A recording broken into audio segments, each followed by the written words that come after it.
I'm Dr. Canog Brys. I'm a sociology and social policy lecturer at Bangor University. The individual project in particular is fantastic, where you have to go out and design and conduct a piece of research. You'll learn how to deal with data, how to collect data, and how to write reports.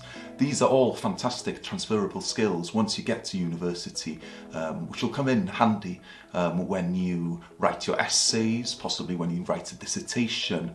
And of course, these are also really important skills once you enter the workplace and have to write reports and other documents as a part of your employment. Hello, I'm Dr. Gareth Evans-Jones. I'm a lecturer in philosophy and religion at Bangor University, and it's fantastic to hear that there's a new curriculum for the Welsh Baccalaureate that focuses on developing skills in particular, which is priceless, if anything, especially if you're thinking of going to higher education, developing your further education, and even in the wider world.